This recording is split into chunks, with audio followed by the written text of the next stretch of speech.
Aujourd'hui, c'est la Pentecôte. Donc, aujourd'hui, je vais vous enseigner, je vous présente le Saint-Esprit. Aujourd'hui, je vais vous présenter le Saint-Esprit. OK?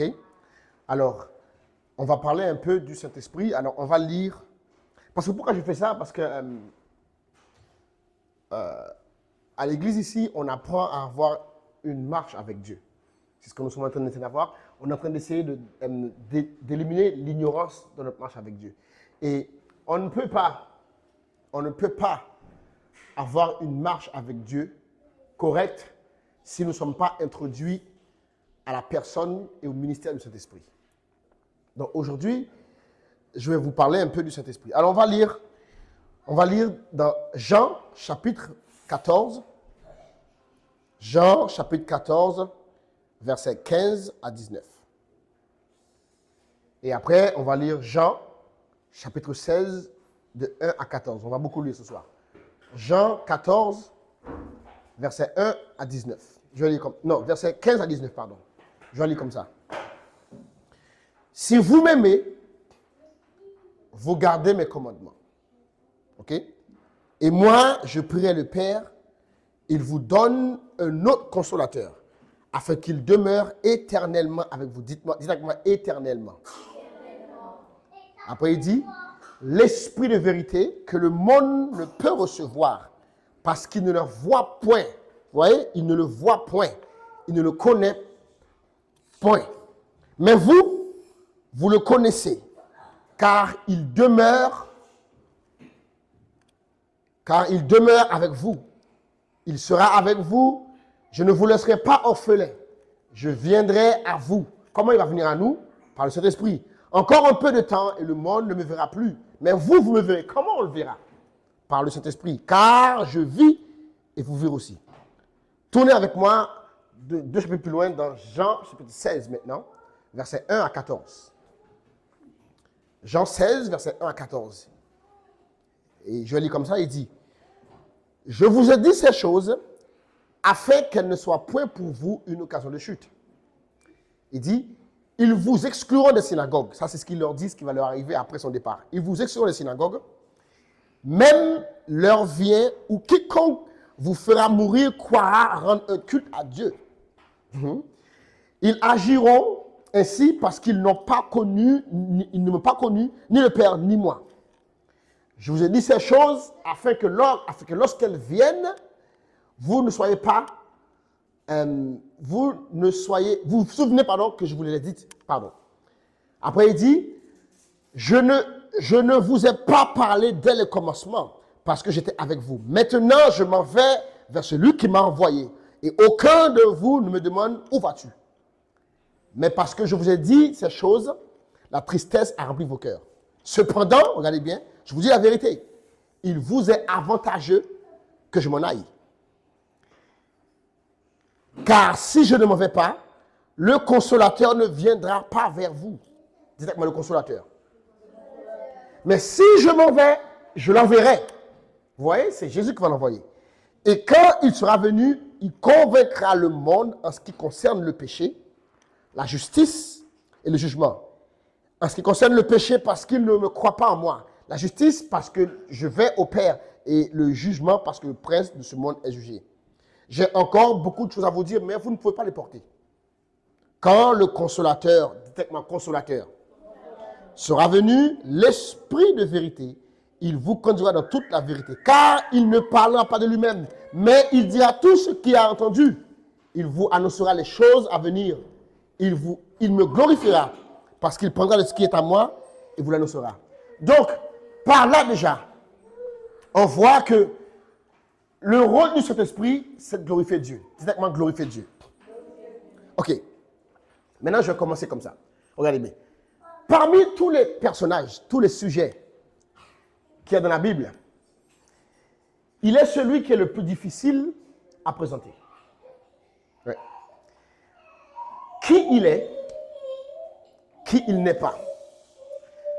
Qu'est-ce qu'il fait, qu'est-ce qu'il ne fait pas. En fait, beaucoup parlent de lui en le présentant comme étant une puissance. Tandis, tandis qu'en vérité, il est la source de la puissance. D'autres disent que c'est l'onction. Tandis qu'en vérité, c'est celui qui te oint. En fait, il joue un rôle majeur dans nos vies, il joue un rôle majeur dans la marche chrétienne. Mais bien souvent, on néglige qui il est, comment il fonctionne, c'est quoi sa fonction. Et cette personne, évidemment, je parle du Saint-Esprit. En fait, le ministère du Saint-Esprit est difficile un peu à cerner. OK? En fait, pourquoi c'est difficile à cerner? Parce qu'en fait, la Bible est divisée en plusieurs dispensations. Et la Bible est divisée en 3 grandes dispensations.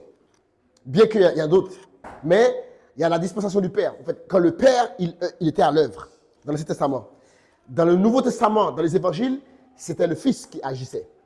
Et après que Jésus soit enlevé, c'est cet esprit qui agissait. Mais lorsque Dieu est en train d'agir, dans l'Ancien Testament, on disait que la voix de Dieu. J'ai entendu la voix de Dieu. On disait la main de l'Éternel. On disait, j'ai entendu l'Esprit du Seigneur, etc.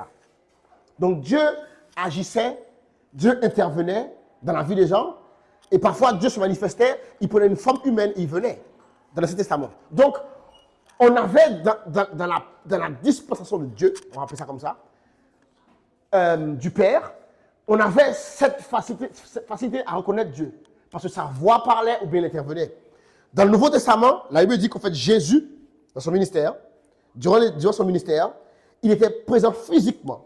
Il marchait parmi eux, il mangeait avec eux, il buvait avec eux, il dormait avec eux, il pleurait avec eux, il célébrait avec eux. Jean décrit Jésus comme ça, comme étant celui qu'on a contemplé de nos yeux et que nos mains ont touché. Donc Jésus, lui, lorsqu'il était sur terre, lorsque c'était son tour d'agir, il était physiquement présent, donc les gens, les mains l'ont touché, on l'a contemplé. Mais, une fois que Jésus est parti, nous sommes maintenant rentrés dans la phase de la grâce, et c'est le Saint-Esprit qui est à l'œuvre. Mais la différence, c'est que, à la différence de Dieu le Père, on n'entend pas sa voix. À la différence de Jésus, il n'est pas là physiquement. Le Saint-Esprit est venu habiter dans nos cœurs. Et c'est pour ça qu'il est difficile pour nous de saisir son œuvre. Il est difficile pour nous de saisir ce qu'il fait. Maintenant, nous devons essayer de comprendre. En fait, la première chose que je vais vous dire, ce soir, je vais essayer de vous dire 2 choses. Je vais essayer, parce que j'ai beaucoup de choses à dire, mais je vais essayer de vous dire 2 choses en vrai. La première chose, c'est que le Saint-Esprit, c'est Dieu. Amen. Dites avec moi, le Saint-Esprit, c'est Dieu. Alors, pourquoi vous comprenez? Le Saint-Esprit, c'est une personne. Vous devez comprendre ça. Généralement, regardez bien, généralement, le Saint-Esprit, le sujet du Saint-Esprit fait unanimité dans l'Église. On est tous d'accord. Rares sont les églises qui ne sont pas d'accord pour dire qu'il y a un Saint-Esprit. On est tous d'accord pour dire qu'il y a un Saint-Esprit. Mais ce n'est pas le problème.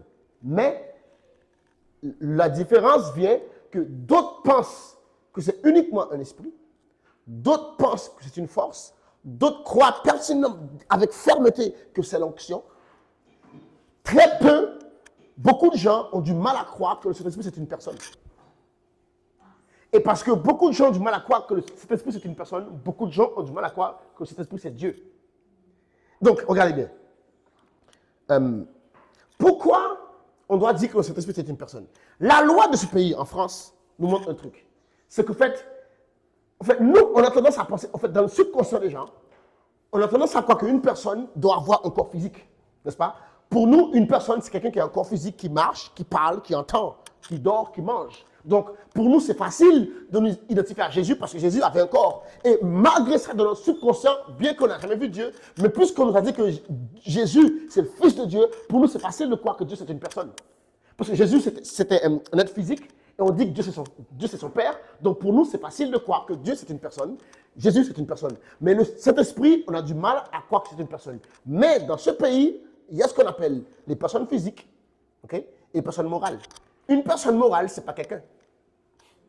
Une personne morale, c'est une entreprise, une association, etc. Mais on appelle ça une personne. Donc, moi, permettez-moi de vous dire qu'en fait, il n'y a pas que 2 types de personnes. Il y a bien les personnes physiques, il y a les personnes morales, mais il y a ce qu'on appelle aussi les personnes spirituelles. Avec moi, les personnes spirituelles. Les personnes spirituelles sont des esprits, ils ont une personnalité.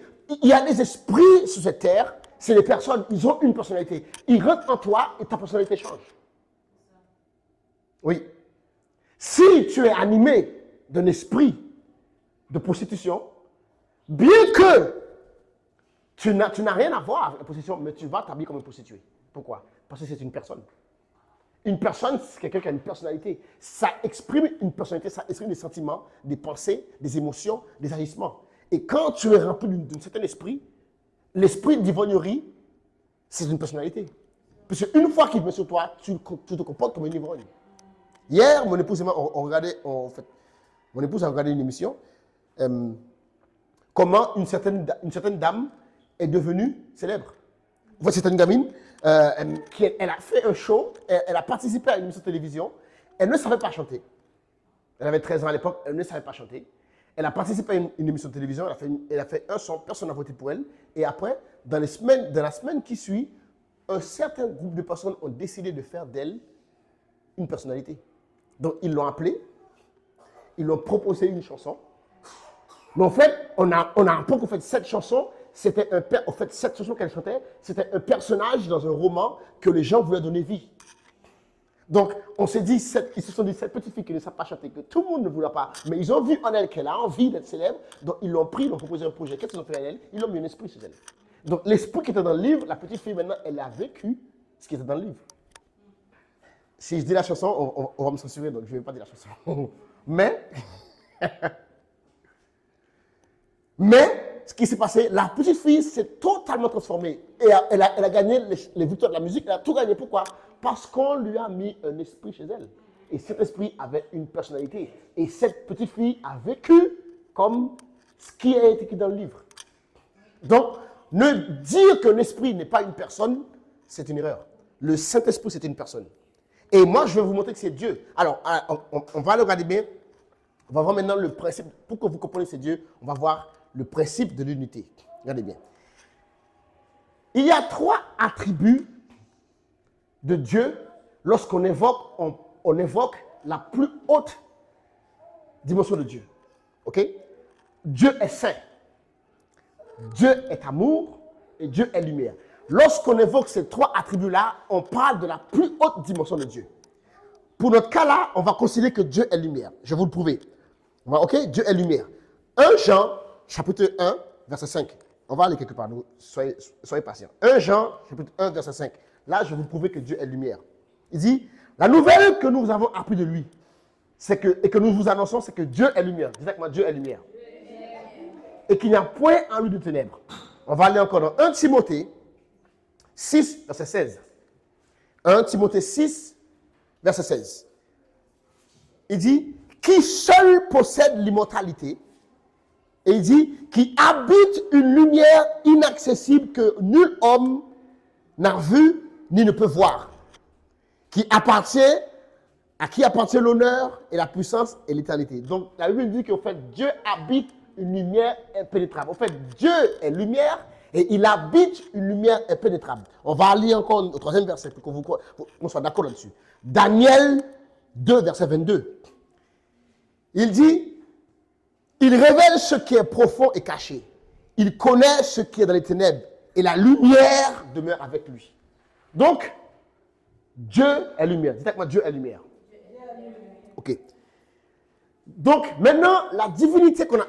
Maintenant, faites parler votre imagination. Regardez-moi. Faites parler votre imagination quand je vous parle là, actuellement. Ok? Mais imaginez-vous dans le ciel, la divinité qu'on appelle Dieu, c'est la lumière. Ok? C'est la lumière, c'est une masse de lumière. Et dans cette lumière est sorti un personnage qui avait la forme de l'être humain. Et dans ce personnage qui est sorti de cette lumière, on appelle le Fils, la parole. On l'appelle la parole. C'est ce qu'on appelle le Fils de Dieu. C'est Jésus. Mais il est sorti de la lumière. Dans cette lumière encore est sorti un souffle. Et ce souffle-là, c'est l'esprit. Regardez bien, il dit dans Job 32, verset 8, mais en réalité, en l'homme, c'est l'esprit. C'est le souffle du Tout-Puissant qui donne l'intelligence. Donc, de cette lumière est sorti le Fils, un homme, la parole, et de cette lumière est sorti le souffle, le rouak. Et ce souffle-là, c'est le Saint-Esprit. Donc, un principe qu'on doit savoir. Lorsqu'on nous dit que Dieu est trois, en fait Dieu est un, en même temps les trois, c'est un principe qui s'appelle une unité. C'est un principe, c'est un terme militaire. Regardez bien. Chez les militaires, lorsqu'on a un régiment, il peut y avoir 20 personnes dans le régiment, ok? Pour l'armée, on appelle ça une unité. Et lorsqu'on parle de ces 20 personnes-là, on va dire l'unité 1, même si ce sont 30. Et ils vont dire, commandant, l'unité 1 est tombée, mais on parle de 20 hommes. Si ils se sont fait capturer, ils vont dire, commandant, l'unité 1 s'est fait capturer, mais on parle de combien de personnes? 20 personnes. Mais on parle de ces gens au singulier. C'est une unité. C'est ça le principe de l'unité. Et Dieu est une unité. En fait, la divinité qui est Dieu, c'est une unité. C'est trois personnages qui ont la même caractéristique, qui forment un seul Dieu. Et dont le Saint-Esprit fait partie. En fait, pour mieux comprendre ça, Dieu nous l'a un peu exposé dans le mariage. Vous savez, le mariage, lorsque tu es marié, Dieu ne voit pas un homme et une femme. Dieu voit une unité. Lorsque tu es marié, Dieu voit une unité, une personne. Il a dit, c'est pourquoi l'homme quittera son père et sa mère et s'attachera à sa femme et les deux deviendront un. Mais ce un-là, ce n'est pas genre on l'a fusionné, c'est qu'on est devenu une unité. Et lorsque Dieu, mon épouse et moi, Dieu ne nous regarde jamais séparément. Bien que je prie tout seul dans mon coin, ma femme prie tout seul dans son coin, mais Dieu voit une unité. Voilà pourquoi c'est stupide de commencer à tailler ta femme, tailler ton mari, c'est stupide. Parce qu'en fait, la Bible dit personne ne peut haïr sa propre chair. Donc, le Saint-Esprit, c'est Dieu. Pourquoi le diable a pris le temps de bien nous enlever ça de la tête? Parce qu'en fait, le Saint-Esprit peut être attristé par nos actions. Et donc, du coup, lorsqu'on ne considère pas le Saint-Esprit, c'est Dieu, on l'attriste. Et du coup, son ministère dans notre vie est inefficace. Il y a beaucoup, rien que l'introduction que nous avons au Saint-Esprit, elle est fausse. Voilà pourquoi dans nos églises, le Saint-Esprit agit très peu. Pourquoi? Parce que nous donnons très peu de place. Parce que nous, on compte sur lui pour qu'il vienne sur nous pour qu'on fasse. Mais on n'a pas compris que c'est lui le chef. Il est là, mais en fait, il ne fait rien, pas parce qu'il ne veut pas, pas parce qu'il ne peut pas, c'est parce que nous, de notre mentalité, on n'a pas compris que cet esprit, c'est une personne qui est venue pour agir. Nous, on pense qu'il vient sur moi. Ah, je suis rempli là. Et quand on est rempli, non. Tu peux être rempli de cet esprit. Mais ce n'est pas parce que tu peux être rempli de cet esprit que cet esprit, c'est une puissance. Non. Non. Et si, regardez bien, si on t'introduit à un roi, ok? On t'introduit à un roi, on t'a introduit dans une relation avec un roi. Et toi, tu as fait l'erreur parce que le roi, il est gentil avec toi, etc. Tu commences à agir avec lui comme si c'était ton pote. Tu commences à ne pas mettre l'honneur qui est dû.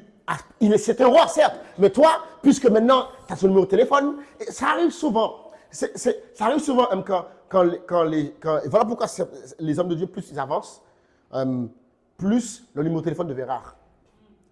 Parce que les gens, ils prennent ça pour acheter content, on appelle les pasteurs, on appelle les pasteurs. Donc, ça devient rare. Pourquoi? Pas parce qu'il veut se cacher. Pas parce qu'il veut se cacher. Parce qu'il a besoin qu'il te protège, parce qu'il faut qu'il y ait de l'honneur. Parce que si tu méprises une personne, tu ne vas rien recevoir de lui. Donc, parfois, nous, en tant qu'être humain, on aime mépriser les gens, sans faire exprès. Donc, imagine, on t'a introduit un roi, et toi, tu commences à le traiter comme si c'était Européen. Qu'est-ce qu'il va faire? Il va se retirer. Pourquoi il va se retirer? Parce que tu n'as pas accordé l'honneur qu'il est dû. Et c'est pareil pour le Saint-Esprit. Le Saint-Esprit, si tu commences à le considérer comme un esprit quelconque, vous savez, Dieu ne fait pas tout. Ok? Dieu ne fait pas tout. Dans le ciel, il y a des esprits pour chaque chose. Le Saint-Esprit, c'est le chef de tous les esprits. Mais si nous, parce que c'est Dieu, mais si nous, on pense que le Saint-Esprit, c'est un esprit parmi d'autres, on fait une erreur. Et c'est souvent ce qu'on pense. On pense que le Saint-Esprit, c'est un esprit parmi d'autres. Non, le Saint-Esprit, c'est Dieu, c'est le boss des esprits. Amen. C'est très important. Si on ne comprend pas ça, et voilà pourquoi la relation de beaucoup de gens avec le Saint-Esprit est biaisée dès le départ. C'est le diable qui veut ça. Le diable, il veut ça. Parce que le diable a compris que le Saint-Esprit était venu pour nous consoler. Le Saint-Esprit est venu pour nous aider. Le Saint-Esprit est venu pour imposer la victoire de Jésus sur terre. Mais le diable a compris une seule façon de faire que le Saint-Esprit soit limité, c'est que le Saint-Esprit peut être attristé. Et le Saint-Esprit, s'il est attristé, il va se mettre en retrait. Voilà pourquoi Paul disait, n'attristez pas l'Esprit de Dieu qui est en vous. C'est-à-dire qu'on peut attrister le Saint-Esprit. Et l'une des principaux moyens que nous attristons le Saint-Esprit, c'est que nous ne le considérons pas comme Dieu. Un jour, j'étais en train de prier. Je priais. Et pendant que je priais, j'ai eu une vision. Pendant que j'ai eu la vision, j'ai vu une église. Et après, j'ai vu que les gens dans cette église étaient tellement assoiffés. Les gens avaient faim. Les gens, ils étaient vraiment affamés. Et après, j'ai dit au Saint-Esprit, mais qu'est-ce qui se passe? Le Saint-Esprit m'a dit, c'est parce qu'on m'a mis de côté. Et parce qu'on m'a mis de côté, les gens sont affamés, mais ce que j'apporte ne leur est pas servi. Pourquoi? Parce que des gens qui ne me connaissent pas servent ce qu'ils veulent. Et souvent, dans nos églises, des gens qui ne connaissent pas le Saint-Esprit servent aux gens ce qu'ils veulent. Le Saint-Esprit, ce n'est pas une puissance. C'est la source de la puissance. Le Saint-Esprit, ce n'est pas l'onction. Il peut te oindre. Tu peux être oint du Saint-Esprit quand il vient sur toi, mais ce n'est pas l'onction. Le Saint-Esprit, c'est Dieu. C'est Dieu qui habite en toi. C'est l'Esprit du Tout-Puissant. Amen. Ça doit être clair. Si nous voulons avoir une bonne relation avec le Saint-Esprit, nous devons commencer par croire qu'il est Dieu. Amen. Bon, maintenant, on a vu que le Saint-Esprit, c'est Dieu.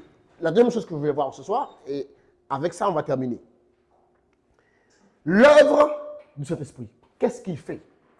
Le Saint-Esprit est venu, qu'est-ce qu'il fait? Numéro 1. En fait, le Saint-Esprit, il est à l'œuvre dans la vie des gens avant qu'ils viennent à Dieu. Dans la vie des non-croyants, le Saint-Esprit est à l'œuvre. Et c'est quoi l'œuvre qu'il fait dans la vie des non-croyants? C'est que, regarde, Jean 16, verset 8, il dit, quand il sera venu, il convaincra le monde en ce qui concerne le péché, la justice et le jugement. C'est-à-dire, lorsque nous n'étions pas chrétiens, lorsqu'on n'est pas sauvé, actuellement avec toutes les personnes qui ne sont pas sauvées, le Saint-Esprit a une seule mission, c'est de les convaincre de péché, de justice et de jugement. Le Saint-Esprit, regardez-moi. Vous ne pouvez pas évangéliser une personne que le Saint-Esprit n'a pas convaincu. Vous ne pourrez pas faire changer une personne, le Saint-Esprit n'a pas touché son cœur. Si le Saint-Esprit n'a pas touché son cœur, tu ne pourras pas le changer. Voilà pourquoi on doit agir avec le Saint-Esprit. Parce que nous, souvent, on veut prêcher, et après, on veut forcer la personne. Non. Si le Saint-Esprit ne l'a pas convaincu, tu ne peux pas le changer. Tu ne peux pas. Donc, ça, c'est l'œuvre numéro 1, dans la vie des non-croyants. Maintenant, dans notre vie à nous qui sommes croyants, Jésus est mort afin d'inaugurer une alliance. OK? Et le Saint-Esprit, c'est lui l'administrateur de cette alliance. C'est avec lui que nous allons voir toutes les promesses qui sont dans cette alliance. Et numéro 1, qu'est-ce que le Saint-Esprit fait dans la vie d'une personne qui est croyante, qui a déjà reçu Jésus? Numéro 1, sans le Saint-Esprit, il nous est impossible de nous relationner avec Dieu. OK? Sans le Saint-Esprit, il nous est impossible de nous relationner avec Dieu. Regardez bien. 2 Corinthiens 13, verset 13. 2 Corinthiens 13, 13. Il dit que la grâce du Seigneur Jésus, l'amour de Dieu et la communion du Saint-Esprit soient avec vous tous. En fait, au nom de Jésus, on obtient la grâce pour nous approcher de Dieu. Mais c'est par le Saint-Esprit qu'on peut se relationner avec Dieu. Au fait, le mot communion là, c'est le mot koinonia. En fait, c'est le mot communion, c'est cette communion qui existait entre Dieu et l'homme dans le jardin. Le Saint-Esprit est venu pour rétablir la communion avec Dieu. Sans le Saint-Esprit, on ne peut pas se relationner avec Dieu. Parce qu'en fait, je me relationne avec Dieu en me relationnant avec le Saint-Esprit. Amen. Si je ne me relationne pas avec le Saint-Esprit, je n'ai pas de relation avec Dieu. Regardez bien. Psaume 51, verset 12 et 13. Il dit, oh Dieu, Psaume 51, 12, 13. Oh Dieu, crée en moi un cœur pur. Après, il dit, renouvelle en moi un esprit bien disposé. Ne me rejette pas loin de ta face. Ne me retire pas ton Esprit Saint. Regardez bien. Si Dieu veut arrêter sa relation avec toi, il t'enlève son Saint-Esprit. Le jour où Dieu veut arrêter sa relation avec toi, il va t'enlever le Saint-Esprit. Et ce jour-là, crois-moi, tu peux crier tout ce que tu veux, prier tout ce que tu veux. Dieu n'est pas là. Parce qu'il t'a enlevé le Saint-Esprit. C'est pour ça que David disait non, s'il te plaît, ne me lève pas. David avait compris. Si David avait compris, on peut tout m'enlever, prends-moi tout, mais ne me lève pas ton Saint-Esprit. Parce qu'il sait que le jour où on enlève le Saint-Esprit, Dieu n'est plus là. C'est le Saint-Esprit sur terre qui fait que les gens ici, là, sur terre, les gens sont méchants. Si le Saint-Esprit n'était pas sur terre, on serait engloutis déjà. Donc, regardez bien. Jésus, lorsqu'il était à la croix, il était en pleine communion avec Dieu.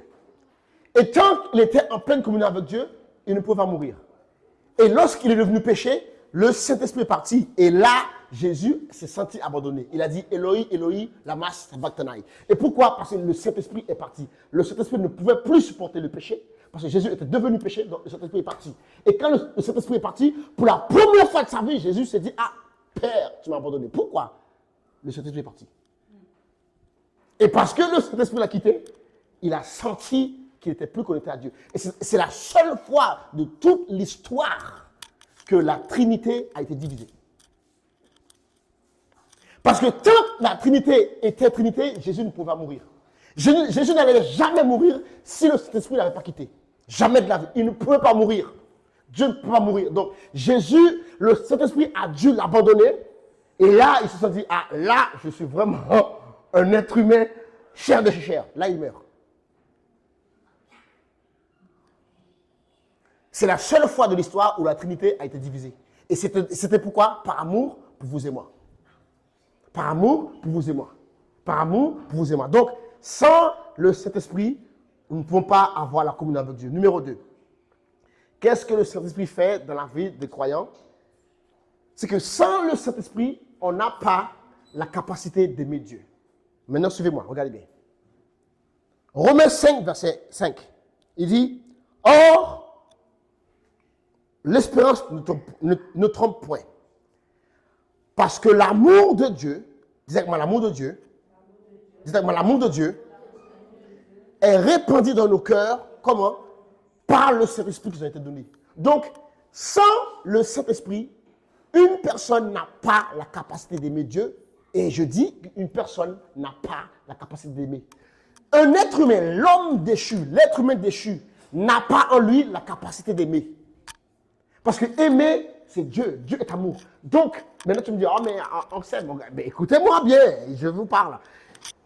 En fait, dans l'homme déchu, ce qu'il y a, en fait, il y a une dimension, une facette de l'amour qui est restée dans l'homme lorsqu'il a péché. Ça s'appelle l'attachement émotionnel.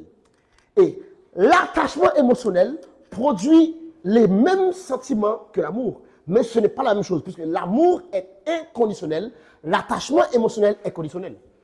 Lorsque tu es attaché émotionnellement, en fait, tu es attaché à une personne tant que certaines conditions sont remplies. Voilà pourquoi du jour au lendemain, une personne peut être mariée et il te dit on ne s'aime plus. C'est pas vrai. La Bible dit que l'amour ne suit jamais. Donc, on ne s'aime plus, ça veut dire en fait, je ne suis plus attaché. En fait, les conditions qui faisaient que j'étais attaché ont été rompues. Parce que l'attachement émotionnel dépend de beaucoup de choses pour fonctionner. Donc, si, en fait, l'attachement émotionnel est transactionnel, voilà pourquoi l'amour, entre guillemets, qui est dans ce monde est transactionnel. C'est que, qu'est-ce que tu me donnes? Voilà pourquoi beaucoup de gens, et c'est une bêtise, on enseigne ça à l'église, on enseigne ça aux gens. C'est une bêtise, ça. Tu dis, ouais, ne vous mariez pas avec une personne qui ne vous apporte rien. Ça, c'est de l'attachement émotionnel. Si tu te maries avec une personne parce qu'elle t'apporte, le jour qu'elle est... Imagine maintenant, tu te maries avec quelqu'un parce qu'il t'apporte, ok? Il fait un accident, il ne peut plus rien apporter. Tu fais comment? Tu fais comment? Mesdames, épousez monsieur qui est responsable, qui a un travail, etc. Ok, cool. Tu épouses un gars, il travaille, il est responsable. Et bim, il fait un accident, il veut tout à fait gicle. Tu fais quoi? Tu t'en vas? Ah, tu n'as plus de travail. Ça, c'est une bêtise, ça, c'est une fausse doctrine qu'on enseigne aux gens et c'est pas bien. On doit, ça, c'est de l'attachement émotionnel. Dieu nous a dit aimer. L'amour aime tout le temps.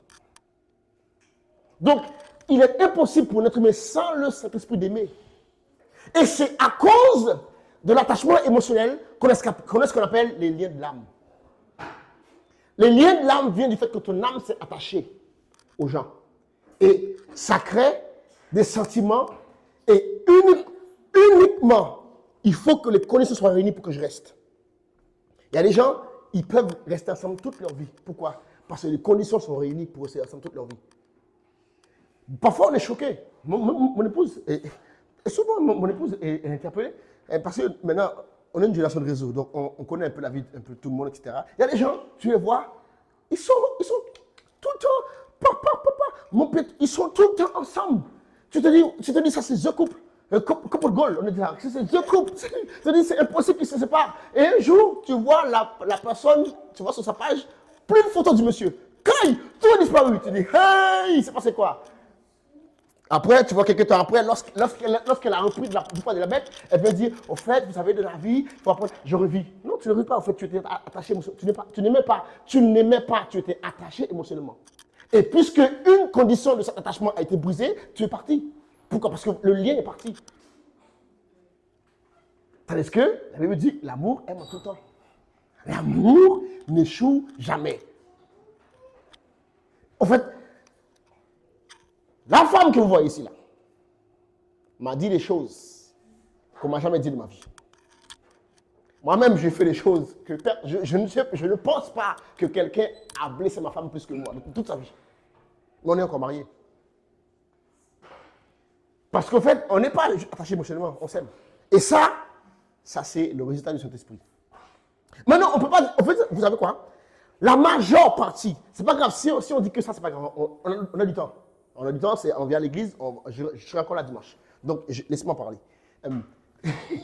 Donc, la majeure partie des fois qu'on a à l'église, on dit qu'on aime Dieu. C'est de l'attachement émotionnel.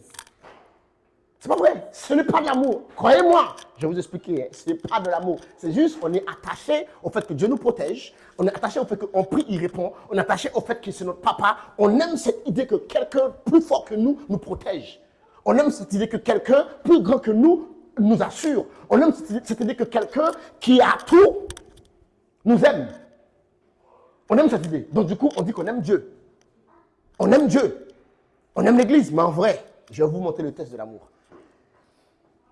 Croyez-moi, arrêtez de vous tromper. Et à vous qui m'écoutez cette prédication, après cette prédication, repentez-vous. La majeure partie des fois qu'on dit qu'on aime Dieu, c'est de l'attachement émotionnel. C'est parce qu'il fait quelque chose qui fait qu'on l'aime. Parce qu'il fait des choses, tu n'aimes pas Dieu. Tu es juste attaché émotionnellement à Dieu. Même tu me dis, ah, Marc, comment tu sais? Je vais te montrer comment tu sais. L'amour, le vrai et véritable amour, a 3 expressions. Ok? Notez ça. Et après, prenez ça pour examiner votre cœur. L'amour, le véritable, a 3 expressions. Numéro 1, le plaisir. Numéro 2, l'engagement. Dites avec moi, l'engagement. Numéro 3, le sacrifice. Dites avec moi, le sacrifice. Je répète, dans l'amour, il y a le plaisir. Dans l'amour, il y a l'engagement. Dans l'amour, il y a le sacrifice. Dans l'attachement émotionnel, il y a le plaisir. Dans l'attachement émotionnel, il y a un peu d'engagement. Il y a 0 sacrifice.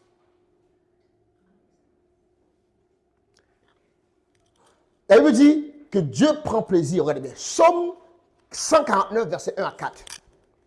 Il dit, louez l'Éternel, chantez à l'Éternel un cantique nouveau. Chantez ses louanges dans l'assemblée des fidèles. Qu'Israël se réjouisse en lui, en celui qui l'a créé. Que les filles de Sion soient dans l'allégresse à cause de leur roi.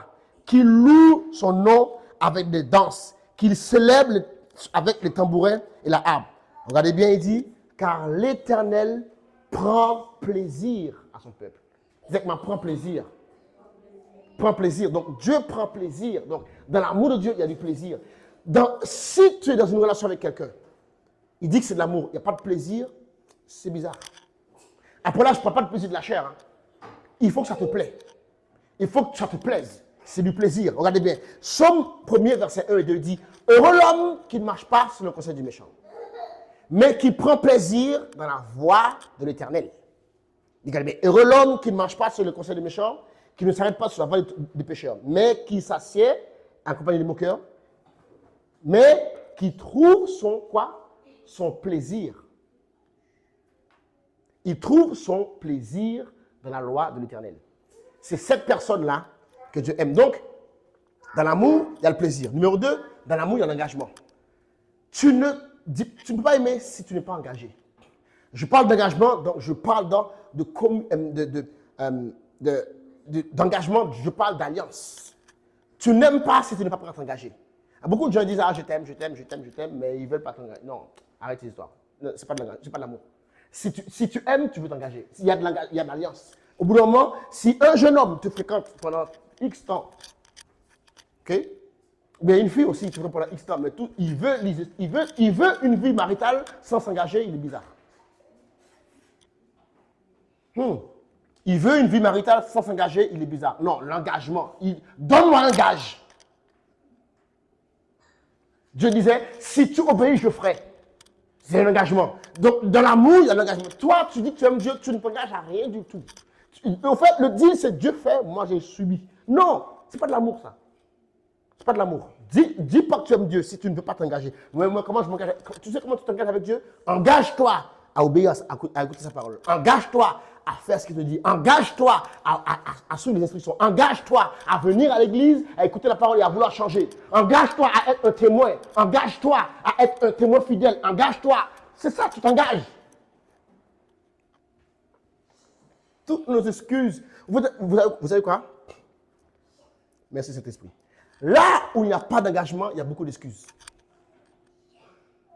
Là où il n'y a pas d'engagement, quand tu fréquentes une personne, tu vois qu'elle a toujours une excuse pour venir te voir. Elle a toujours une excuse pour ne pas te répondre au téléphone. Arrête. C'est toi qui es son ami, pas elle, n'est pas ton ami. Tu l'appelles, c'est toujours toi qui appelles. Elle a toujours une excuse pour dire, en fait, j'ai pas le temps. Tu envoies un message, 2 jours après, elle te répond. Il n'y a pas d'engagement. Arrête. Arrête. Parce que cette même personne, quelqu'un d'autre l'appelle, elle répond. Cette même personne, quelqu'un d'autre lui envoie un message, tout de suite, elle répond. Moi, vous savez quoi? Moi, j'ai ce problème avec les gens. Et vous qui me regardez, et vous allez dire, il est bizarre. J'ai ce problème avec les gens. Tu m'envoies un message WhatsApp. Je te réponds dans la journée. Si ce n'est dans l'heure qui suit. Si ce n'est dans la minute qui suit. Je ne comprends pas ce truc que, ah, j'ai pas vu ton message. C'est pas vrai.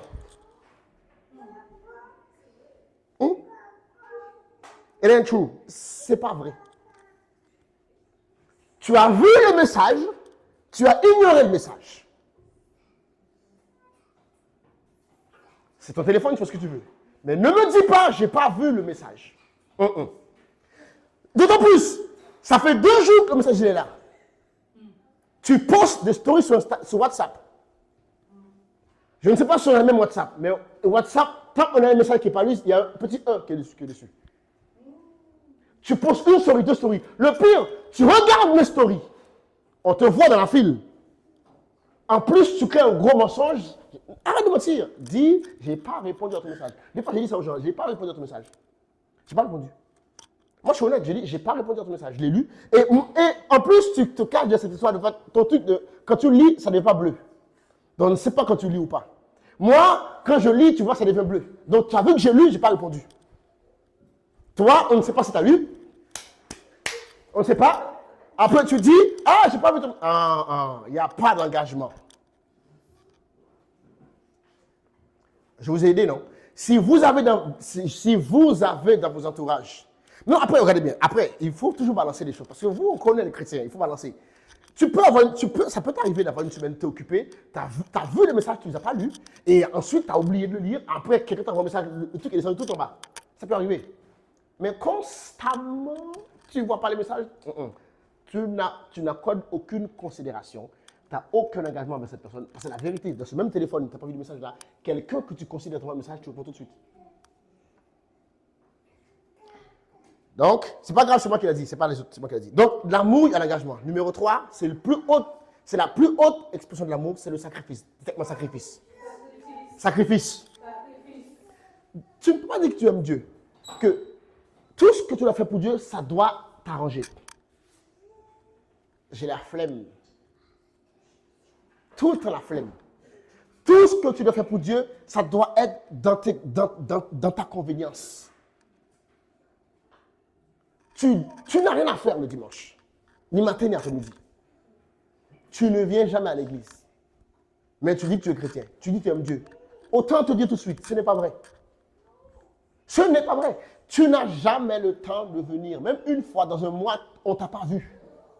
Mais après, tu dis, j'aime Dieu. Ce n'est pas vrai. Autant te le dire, ce n'est pas vrai. Comme ça, tu es clair. Tu ne peux jamais sortir de ton chemin pour aider quelqu'un. Tu sais comment tu aimes Dieu? Tu aimes ton prochain. Tu ne peux jamais sortir de ton chemin pour aider quelqu'un. Tout ce qu'on te demande, c'est toujours trop. Dis-toi la vérité. Tu n'aimes pas Dieu. Lorsque Dieu voulait montrer à Abraham c'est quoi l'amour, il a dit donne-moi ton fils. Et en retour, il a dit Jean 3,16. Car Dieu a tant aimé le monde, il a donné. Le sacrifice, c'est la preuve ultime de l'amour.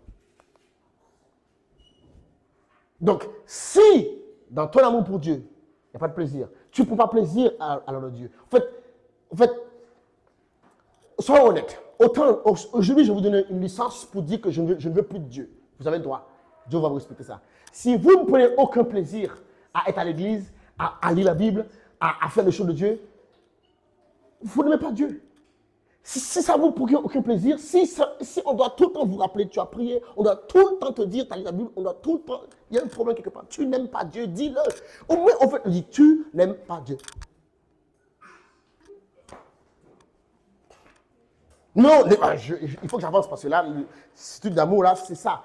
Sans le Saint-Esprit, on ne peut pas aimer Dieu. Et souvent, Dieu sait très bien que Dieu, il est difficile à aimer. Parce que Dieu, c'est un esprit. Il est difficile à satisfaire. Voilà pourquoi il va mettre dans nos cœurs l'amour. Comment? Par le Saint-Esprit. Donc, toi qui ignores le Saint-Esprit et que dis que tu aimes Dieu, ça se voit dans tes actions. Tu sais comment tu vois que quelqu'un n'aime pas Dieu? Dans ses actions. Il dit haut et fort qu'il aime Dieu, mais il fait tout le contraire. Il fait exactement ce qu'il veut. Quand ça l'arrange, regardez bien. Pour moi, je ne suis pas en train de mettre une règle, mais je dis pour moi. Pour moi, il est impensable d'avoir une excuse pour ne pas venir à l'église. C'est impensable. C'est impensable. C'est impensable. Je ne peux pas avoir. Je ne trouve pas d'excuse. Pour moi, il est impensable d'avoir une excuse pour ne pas prier. Pour lire sa Bible. Oh non, je ne veux pas. Pourquoi? Parce que j'aime Dieu. Parce que imaginez-vous si Dieu se lève un jour et dit ah, aujourd'hui j'ai la flemme. Hey! Imaginez que le diable attend ce jour que Dieu a la flemme pour voir, il va tout faire la hagra qui va vous faire là. Le diable il attend, mais la Bible dit Dieu ni ne sommeille ni ne dort. Si un jour Dieu dit ah, Seigneur là, aujourd'hui c'est sans moi. Caille! On va te voir à l'église comme ça, avec les couettes comme ça. Si Dieu dit ah, aujourd'hui là, sans moi. Tu ne sais pas, tu ne connais pas le diable. Tu ne connais pas le diable. Le diable, malgré, il est impuissant. Mais c'est parce que Dieu est avec nous. Le jour où Dieu dit, ah, je prends un break. Comment on dit ça? Je prends un break. Si Dieu prend un break, vous et moi, le diable fait. C'est fini. Une bouchée de vous, il fait une bouchée de vous. C'est le Saint-Esprit. Là, on fait le malin, on le chasse.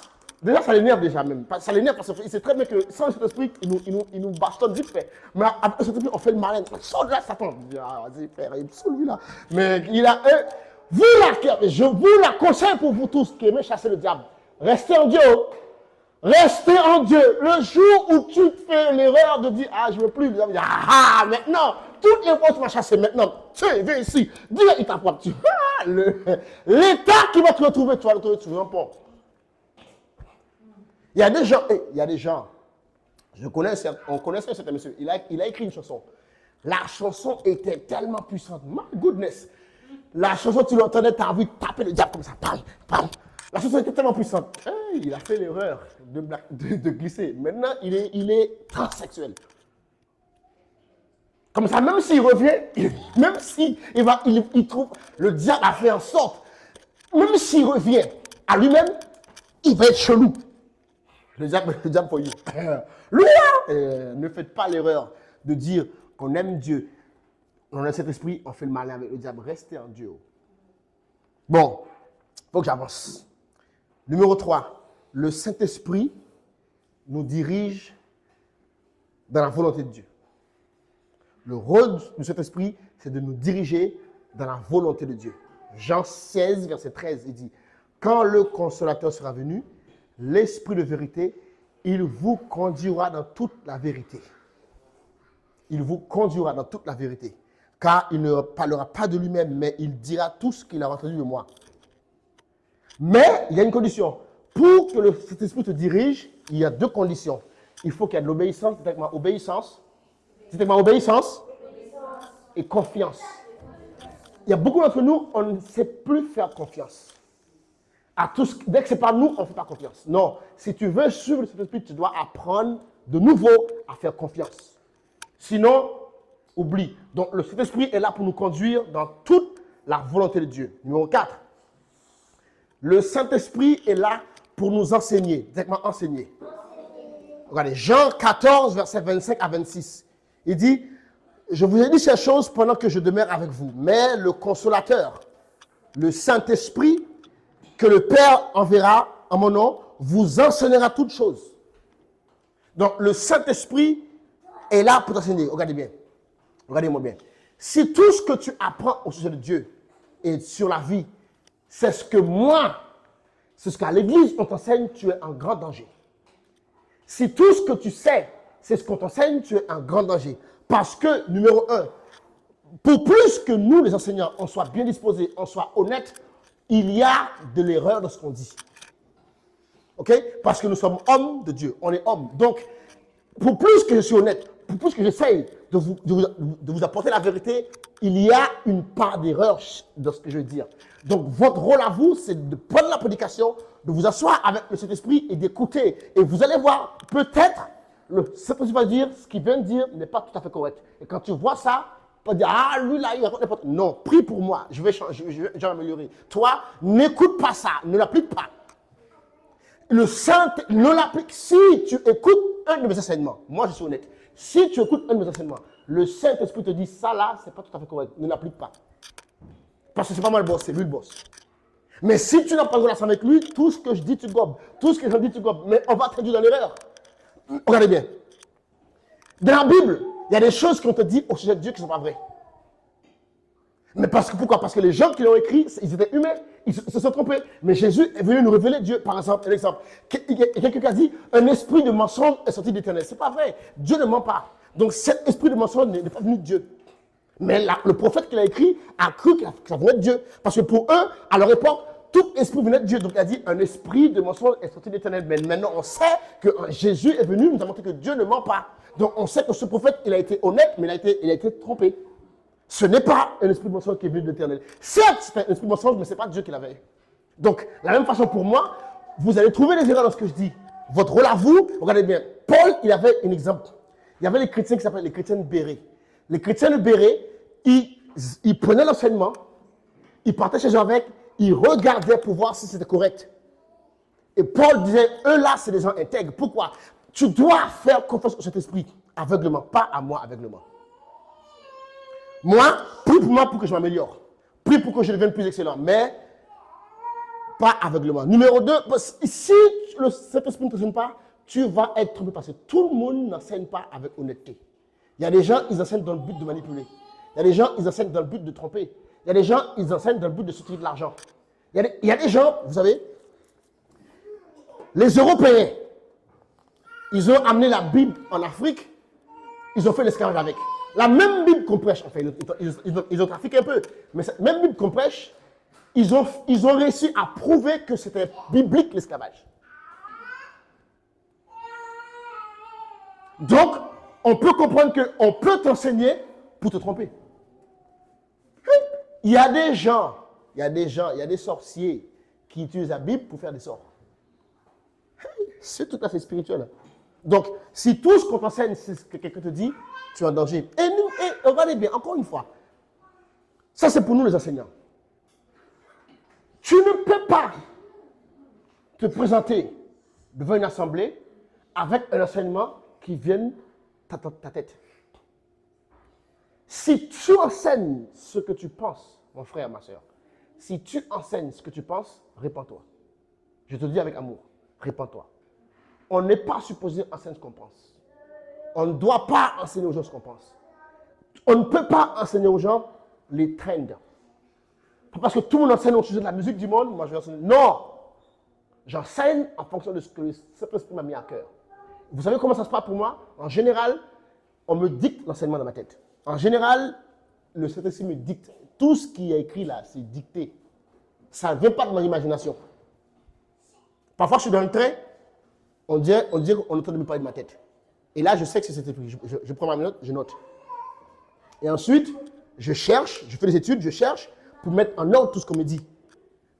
Un enseignement doit venir de cet esprit. Parce que c'est cet esprit, par ma bouche, qui enseigne.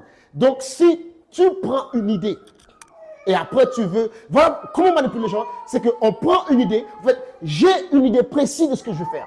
OK? C'est comme ça que fonctionnent les manipulateurs. J'ai une idée précise de ce que je veux faire. Je sais très bien où est-ce que je veux t'emmener. Donc, je prends ça et je l'amène dans la Bible. Et ensuite, avec ça, je sors de la Bible avec un enseignant. Maintenant, comme toi, tu ne connais pas le Saint-Esprit, tu ne peux pas dire que ce n'est pas de Dieu. Parce que j'ai pris mon idée, je l'ai mis dans la Bible et je suis ressorti de là. Maintenant, mon idée est devenue biblique. Maintenant, tu es obligé de le gober parce que c'est biblique. Mais tout ce qui est biblique n'est pas forcément vrai. Mais comment tu vas savoir? C'est si tu as une relation avec le Saint-Esprit. Et si lui, il t'enseigne. Amen. Numéro combien? On était combien là? Okay, numéro 5. Le Saint-Esprit va nous révéler la volonté de Dieu. Ok? 1 Corinthiens 2, verset 9.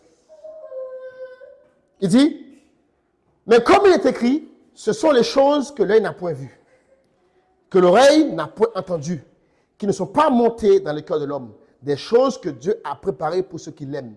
Dieu les a révélées, comment? Par l'Esprit. Car l'Esprit sonde tout, même les profondeurs de Dieu.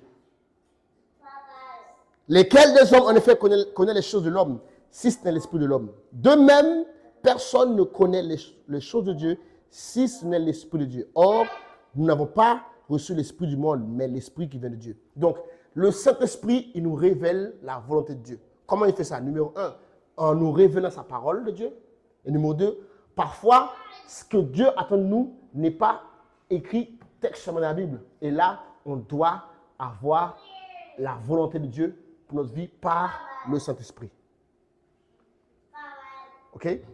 Et le dernier, c'est pas que j'ai fini, hein, mais bon, il faut que je termine. On va voir la semaine prochaine, on va voir la suite. Le Saint-Esprit intercède pour nous. Le Saint-Esprit intercède. En fait, le Saint-Esprit, dans le lieu secret de la prière, devient notre partenaire principal. On nous a appris qu'en fait, on doit avoir des partenaires de prière. Mais notre principal partenaire de prière, c'est le Saint-Esprit. Regardez bien, Romains 8, verset 26. Voilà pourquoi, en fait, on doit utiliser le langage de la prière qui est le parler en langue. Si nous voulons que le Saint-Esprit devienne notre partenaire, on doit parler son langage. Son langage, c'est le parler en langue. Romains 8, verset 26, il dit, « De même aussi, l'Esprit nous aide dans nos faiblesses, car nous ne savons pas ce qu'il convient de demander. Mais le Saint-Esprit nous aide. Il intercède pour nous par des soupirs exprimables. Celui qui sonde les cœurs connaît quelle est la pensée de l'Esprit. Et c'est selon Dieu qu'il intercède en faveur des saints. Regardez bien. Dans ce texte-là, le mot aide, là, regardez-moi. Dans ce texte-là, Le mot aide là, c'est le mot sulanti labanomai. Ce mot sulanti labanomai, ça veut dire prendre le contrôle. En fait, c'est comme si le Saint-Esprit, il prend le contrôle. Le Saint-Esprit nous aide de deux façons. Quand on prie, lorsqu'on prie en langue. Parfois, on est tellement dérangé, on ne sait pas quoi dire, donc on prie en langue. Vous savez quoi? L'aide, le Saint-Esprit, qu'est-ce qu'il fait? Il prend, parfois, tu ne sais pas quoi dire. Donc, le Saint-Esprit, tu pries en langue, lui, il prend ça, il va dire à Dieu, tu sais ce qu'il veut dire là? Il veut dire, si tu ne m'aides pas, je suis fichu. Toi, tu as dit Shekeramandik, parce que tu t'es frustré, tu as dit Shekeramandik. En fait, il a dit, vas-y, Seigneur, en fait, il te dit, si tu ne m'aides pas, je vais tuer ce monsieur. Si tu ne m'aides pas, je vais faire ça. En fait, il nous aide, en fait, il interprète pour nous envers Dieu, auprès de Dieu. Première chose. Deuxième chose, qu'est-ce qu'il fait? Parfois, Dieu maintenant lui-même, il veut nous inspirer à quelque chose à prier. Il veut nous mettre quelque chose à cœur, mais on ne saisit pas. Donc, qu'est-ce qu'il fait? Le Saint-Esprit vient et il prend le contrôle de la prière et il prend notre place. Donc, du coup, on se met à prier des choses, on ne sait pas pourquoi on prie. Mais Dieu sait. Parce que lui, il a connecté le cœur de Dieu. Donc, parfois, voilà pourquoi il est bon de prier en langue. Parce que, numéro 1, tu demandes de l'aide à Dieu sans savoir. Et numéro 2, parfois, le Saint-Esprit, Dieu, il a ce qu'on appelle des fardeaux dans son cœur qu'il veut que tu pries. Mais tu ne sais pas quoi prier. Donc, le Saint-Esprit va aller voir Dieu. Dieu, en fait, un jour, ça m'est arrivé. Un jour, ça m'est arrivé. J'étais en train de prier. Subitement, j'étais en train de prier violemment. Je prie violemment. Et c'est après, ma femme m'a appelé, m'a dit qu'à l'époque, Paige était bébé. Elle a failli mourir. Et je ne savais pas pourquoi, mais à cet instant, j'étais en train de prier. Subitement, boum, j'étais en train de prier. Le Saint-Esprit a vu. Et il est venu. Il a pris le contrôle de la prière. Sulanti labanomai. Et si on n'a pas l'aide du Saint-Esprit, je vous soumets qu'on ne peut pas prier. Sans l'aide du Saint-Esprit, tu ne peux pas prier. La preuve, c'est que Jésus, il a amené ses disciples à Gethsémani. Il a dit, priez avec moi. Ils ont dormi. Ils ont dormi. Pendant 3 heures. Pendant 3 heures, Jésus a dit, priez avec moi. Ils ont dormi. C'est arrivé encore dans Luc, chapitre 9. Sur la montagne, Jésus les a amenés. Jésus a fait une prière, ils se sont retrouvés endormis. Sans le Saint-Esprit, tout ce qu'on fait là, ce n'est pas de la prière. C'est juste de l'expression. Parce qu'avant, les gens priaient haut. Mais ils avaient remarqué que Jésus, lui, il priait. Les gens ont remarqué un truc. Parce que nous, on priait pendant longtemps, et rien ne se passait. Mais Jésus, lui, il priait, ça marche. Pourquoi? Parce que lui, il priait avec le Saint-Esprit. Nous, c'est pour ça que les disciples, étant frustrés, ils se sont dit, enseigne-nous à prier. Parce qu'il y a un truc chelou. C'est que nous, avant, on priait beaucoup, rien ne se passait. Mais toi, ça marche. Pourquoi? Parce que lui, il priait avec l'aide du Saint-Esprit. Toute prière qui est faite sans le Saint-Esprit n'est pas une prière. Parce que l'une de ces facettes, il est l'esprit de prière. Et toi, si tu veux t'aventurer dans l'aventure de la prière sans le Saint-Esprit, tu vas faire fausse route. Numéro 1, tu ne vas pas durer longtemps. Numéro 2, tes prières ne seront pas faites selon la volonté de Dieu. Donc, ils ne seront jamais exaucées. Voilà pourquoi on prie beaucoup dans nos églises, mais rien ne se passe pourquoi. Parce qu'on ne prie pas selon la volonté de Dieu. On prie selon nos désirs charnels. Ce n'est pas parce que tu as un désir que Dieu va l'exaucer. Ce n'est pas parce que tu... Souvent, on dit, ouais, on parle de débloquer le dossier. Débloquer quel dossier? Je cause toujours. Tu vas débloquer quel dossier? Nous, on pense que Dieu est à notre disposition. Quoi? Non, Dieu, c'est un Dieu d'ordre. Voilà pourquoi il nous a donné son esprit. Son esprit va nous conduire à prier. Voilà pourquoi on ne peut pas, ne priez pas si le Saint-Esprit ne vous conduit pas. Assurez-vous, voilà pourquoi on prie en langue d'abord. Assurez-vous qu'il vous conduit dans la prière. Pour ça, on prie en langue. La prière en langue, c'est le seul don spirituel qu'on peut commencer nous-mêmes. Prie en langue, jusqu'à ce que tu as tu viens avec tes points de prière, ok? Tu as des points. Aujourd'hui, je vais prier pour les familles, c'est bien. Posez-la, mais prie en langue d'abord. Comme tu vas voir, tu vas oublier tout ça, là, il va te dire prier pour autre chose. Aujourd'hui, je prie pour mon travail, je prie pour mon école, je prie pour truc, je prie pour ça, voilà. Tu veux... Non, ok, c'est bien, fais-le, c'est bien. Tu dis quoi? Pose ta liste, prie en langue. Tu vas voir, tu vas prier pour plus tard, tu vas prier pour... Et ça là, tu as oublié. Pourquoi? Dieu ne voulait pas ça. Et la prière que tu as faite selon le Saint-Esprit, c'est une prière qui est selon Dieu. Mais ta liste, là, Dieu ne voulait pas ta liste. Parfois, Dieu va t'amener à ta liste. Ça m'arrive. Moi, j'ai des requêtes de prière. J'ai des requêtes de prière dans ma chaîne de prière. Et quand je veux, je les ignore. Je prie. Comme Dieu me dit, prie pour eux, je les prends, je prie pour eux. Mais parfois je peux passer une semaine, là, je ne sais même pas si c'est par terre. Parce que c'est cet esprit qui me dirige dans la prière. Je prie ce qu'il veut que je prie. Et parfois, il dit prie. Parfois, il me dit prends une feuille, juste une feuille. Je prends juste cette feuille-là et je prie dessus, Mais nous, on vient avec notre liste de prière, on vient avec notre truc et on veut absolument prier notre prière. En fait, tu n'as pas prié. Tu as juste fait l'histoire d'enfant gâté. Moi, je fais un gâteau, C'est ce que tu as fait. Vous avez déjà des enfants comme ça, non? Les enfants, ils sont dans le supermarché. Moi, je fais un jouet. Le parent est dérangé. Il a envie de lui mettre une baffe, mais il ne peut pas trouver le gars. C'est ce que tu fais quand tu pries. Tu viens avec ta liste, tu t'accroches avec ta liste. Tu veux prier que ça. Aïe. Quand vous allez prier, ayez cette image dans votre tête. L'image de l'enfant gâté dans le magasin. Arrêtez de faire ça. Priez avec le Saint-Esprit. Amen. Que Dieu vous bénisse. Alléluia.